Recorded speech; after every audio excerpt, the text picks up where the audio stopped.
Hi guys, just the sausage here, doing a little guide on our Desert Storm battlefield. Starting to wind me up, so I'm going to get through this as quick as I can. So yeah, it's just a quick overview of the battlefield, some tips and tricks, and a bit of strategy. So yeah, just an overview of the battle itself. Obviously we have 3 days to do the registration prior to the battle. It's 20 versus 20 against a randomly selected alliance from another server. On top of the 20 versus 20, we've also got 10 subs, so it's 30 players in total. And obviously we've got Team A and B at 3 different times that we can select. So yeah, the battle's 30 minutes long, 3 stages. So we've got the prep stage. Basically we're going to use the prep stage to do a bit of admin, jump into the battlefield. We'll spawn over here, and basically when we get into the battlefield, what we want to do is head into our base, remove the troops from our wall. So all what you need to do, click here, click this little home symbol, and then you don't want these ticked, so you don't want them joining the defence, because that way you'll lose troops. So just get rid of those, and then you're going to want to set up your squads, make sure they're all okay. When you're setting up your squads, you can click up here. This will show you the list of buffs. So as you can see, I've got four of the same troop type in my squad, so that's giving my heroes a boost in HP, attack and defense by 15%. And then you've got all the others there. Take a read, make sure they're all correct. After that, just go to your heroes, make sure on your heroes you've got the correct gear pieces in the correct heroes, just to maximise your efficiency. So obviously any damage heroes, which, fuck's sake, right, I'll edit that out. Any damage heroes, they've got a little explosion here. You want the gun and the chip. And then for your defence, which is a shield, you want obviously the radar, basically the 2 pieces on the right. Just make sure they're all correct. We'll be heading into stage 1. So stage 1, we're going to have some objectives. So we're going to have the science hub, hospitals, oil refineries.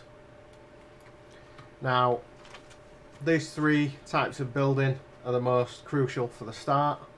So the science hub, which is here, that's going to give us a cooldown and give us the ability to move around the map, because it cools down the teleport quickly. Now this is critical for the battle, giving us the ability to move around, which is absolutely crucial in winning. Now the hospitals, these generate the troops. Basically every hospital that you get, it heals 15 troops every 10 seconds. Yeah, like I said, the science hub, it does give battlefield points, but the teleport cooldown is 100%.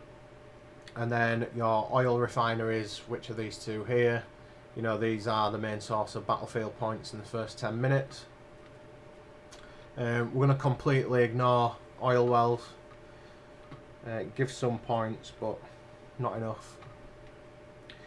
So yeah, as we enter the battle, we're going to split some groups in between these different parts. So for the science hub, we're going to have 2 groups of 3 to 4 players surrounding that science hub and keeping control of it. Then we're also going to have 4 groups of 2 players focusing on hospitals. Now we're going to, we're never going to be able to keep all 4, but we're going to want to keep 3 of the 4, just so we're regenerating more troops than the enemy are. And then we're going to have another 8 players focusing on the oil refineries. That's going to be crucial because they give most points on the field. So yeah, and obviously these groups will be designated as and when by commanding your selected team. And then the strongest 2 players, they're going to want to jump around the map, killing troops, helping out all the other teams, and scouting see which players on the enemy team have left troops on the walls, and if they have, attack those players, make those your priority, as it's going to diminish the enemy's troops massively. Now, just going through a couple more of the buildings. Now, the science hub, not only does it reduce the teleport cooldown, but that's going to give you a plus 50% buff in march speed. So it is a crucial building, and that is one that you really going to want to keep. Now, the info centre, I'd probably leave that up to your two strongest players, in between jumping around the map killing troops. This helps reduce capture time of buildings. Obviously, the oil refineries, points, glorious points, we really do want those. Make those your priority. Going into the second stage of the battle, what we're going to want to do is focus on these buildings. So what's going to happen here? So group 1, who were focusing on the science hubs, forget about this and focus on this. Obviously the second stage of the battle does last 20 minutes, so we can pull a couple of players to come and retake the science hub if it gets lost.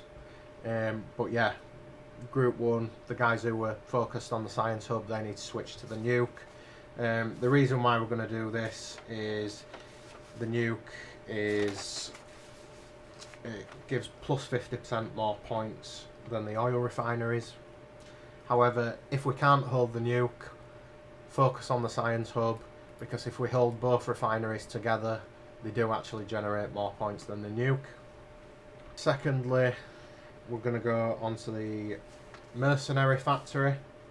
Now, the mercenary factory is going to reduce the opponent's attack, defense and hit points by 15%.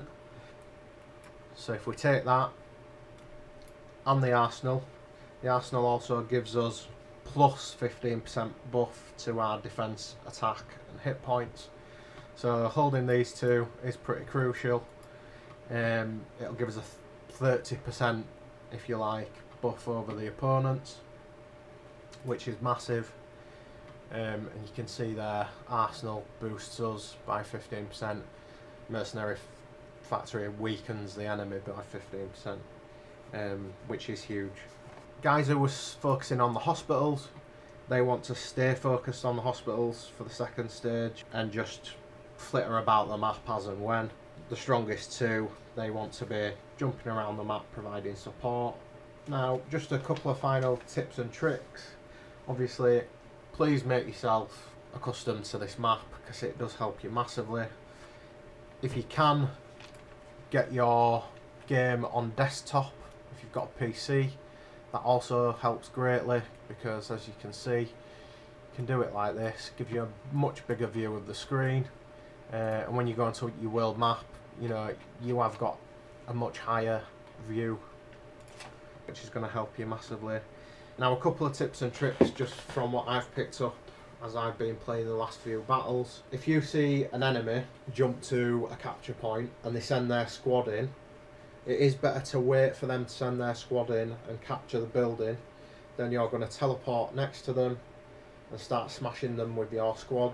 They typically send their strongest squad to capture a building, which leaves them then vulnerable. So if you can double team with another teammate, jump next to them, smash them, this is going to give you a lot more chance of clearing the enemy out, because their strongest squad will be inside the capture point, and instead of losing troops by trying to fight their strongest squad, you can just hit their base knowing that their squad's in the capture point, zero them, and then as soon as they're zeroed, their squad will be removed from there automatically, and then you can capture it, saving you on troops. Also, I know that a lot of people aren't comfortable with it, but if you can jump into the Alliance Discord chat, and we can do voice chat, which is going to, makes a lot more clear communication. We have got a voice channel in here, which is going to help massively for clear communication and strategies. If you can't do that, what you're going to want to do is you're going to want to head to World Chat. Now, when we're in World Chat and we're in the battlefield, we're going to have an alliance team chat turn up here. Now, we can use this to our advantage, so we're not having to use alliance chat where people will be typing while we're fighting. We'll be able to use a chat in here, which is just going to keep everything a bit more clearer. But yeah, any more questions, or if you want me to, you know, go through some bits with you just to make things a bit clearer. Obviously, I know that not everyone speaks English. Yeah, or might not be able to understand my bone Yorkshire accent. Feel free to give me a shout in game. I can go through this stuff with you, try and make it a bit more clearer. But yeah, hope that helps, guys. And this has been your sausage. Meaty thanks. Thanks a lot.